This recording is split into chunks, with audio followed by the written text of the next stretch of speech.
10 நாட்களாக அப்பல்லோ அறிக்கை ஏன் இல்லை? Apollo update. அப்பல்லோவில் அனுமதிக்கப்பட்டுள்ள முதல்வர் ஜெயலலிதாவின் உடல்நிலை குறித்த மருத்துவமனை அறிக்கை வெளிவந்து 10 நாட்கள் ஆகிவிட்டது. அப்பல்லோ மருத்துவமனையில் முதல்வர் அனுமதிக்கப்பட்டதும் சாதாரண காய்ச்சல் மற்றும் நீர்ச்சத்து குறைவு என்று மருத்துவமனை சார்பில் முதல் அறிக்கை வெளியிடப்பட்டது. அதோடு ஓரிரு நாளில் முதல்வர் வீடு திரும்புவார் என்றும் அதில் சொல்லப்பட்டிருந்தது.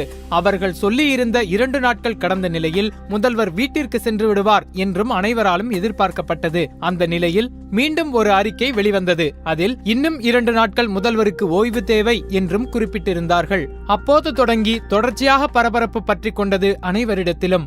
சாதாரண காய்ச்சல், நீர்ச்சத்து குறைபாடு என்று சொல்லப்பட்ட போதிலும் அப்பல்லோவில் நிலவிய சூழ்நிலையின் தீவிரம், அரசியல் நகர்வுகள் ஆகியவை வழக்கத்தை விட அதிகமாக இருந்தது. இது மக்கள் மத்தியிலும் அரசியல் வட்டாரத்திலும் பல்வேறு யூகங்களுக்கும் வித்திட்டது. இந்நிலையில் அக்டோபர் 1ஆம் தேதி ஆளுநர் வித்யாசாகர் ராவ் அப்பல்லோவிற்கு வந்து முதல்வரின் உடல்நிலை குறித்து மருத்துவர்களிடம் விசாரித்தார். அதைத் தொடர்ந்து வெளிவந்த அறிக்கையில்தான் முதல்வரின் உடல்நிலை குறித்த உண்மையான தகவல்கள் வெளியிடப்பட்டன.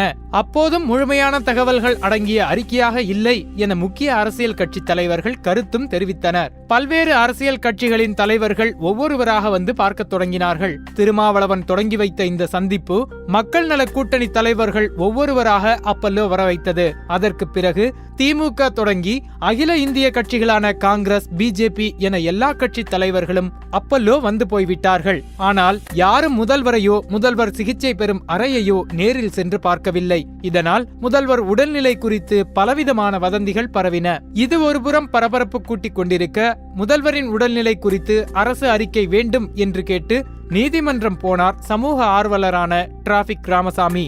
அதை விசாரித்த நீதிமன்றம், அப்பல்லோ மருத்துவமனை தான் தொடர்ச்சியாக அறிக்கை வெளியிடுகிறது, அதை படித்து தெரிந்து கொள்ளுங்கள் என்று சொல்லி வழக்கை முடித்து வைத்தது. அதற்கு பிறகுதான் அப்பல்லோ வெளியிட்ட மருத்துவ அறிக்கைகளில் லண்டனில் இருந்து வந்துள்ள டாக்டர்கள், எய்ம்ஸ் மருத்துவர்கள், நுரையீரல் பிரச்சினைக்கான சிறப்பு மருத்துவர்கள் சிகிச்சை அளிப்பதுடன் பிசியோதெரபி சிகிச்சைகள் மற்றும் ஊட்டச்சத்து தொடர்பான சிகிச்சைகளும் முதல்வருக்கு தொடர்ந்து அளிக்கப்பட்டு வருவதாக தெரிவிக்கப்பட்டது. முதல்வர் உடல்நிலை தொடர்பாக இதுவரை 10 அறிக்கைகளை அப்பல்லோ மருத்துவமனை வெளியிட்டுள்ளது. கடைசியாக அக்டோபர் 8ஆம் தேதி அறிக்கை வந்த நிலையில் 10 நாட்களாகியும் முதல்வர் உடல்நிலை குறித்த அதிகாரப்பூர்வ அறிக்கை வெளிவரவில்லை. இது குறித்து அப்பல்லோ வட்டாரத்தில் பேசினோம். டிராபிக் ராமசாமி வழக்கில் நீதிமன்றம் அப்பல்லோ அறிக்கைகளை படித்துக் கொள்ளச் சொன்ன பிறகு சரியான கால இடைவெளியில் மருத்துவமனை நிர்வாகம் அறிக்கை வெளியிட்டு வந்தது. ஆனால் அதுவே வெளியில் வதந்தி பரப்பும் ஆசாமிகளுக்கு வசதியாக போய்விட்டதால் அறிக்கை எதுவும் வெளியிட வேண்டாம் என்று சசிகலா தரப்பு மருத்துவமனை நிர்வாகத்திடம் சொல்லியுள்ளது. இதனால் தான் அறிக்கை எதுவும் வெளியாகவில்லை. அதோடு மக்கள் மத்தியில் முதல்வர் உடல்நிலை தொடர்பான பரபரப்பு தற்போது அடங்கியிருப்பதால் அறிக்கை வெளியிடுவதை தற்போது நிறுத்தி வைத்திருக்கிறார்கள் என்றனர். அரசு நிர்வாகத்தில் எந்த பொறுப்பிலும் இல்லாத ஒருவர் எப்படி ஒரு மாநிலத்தின் முதல்வர் தொடர்பான விஷயங்களில் அனைத்துவித உரிமையும் எடுத்துக்கொள்ள முடியும் என்பது அரசியல் விமர்சனங்களை ஏற்படுத்தியுள்ளது.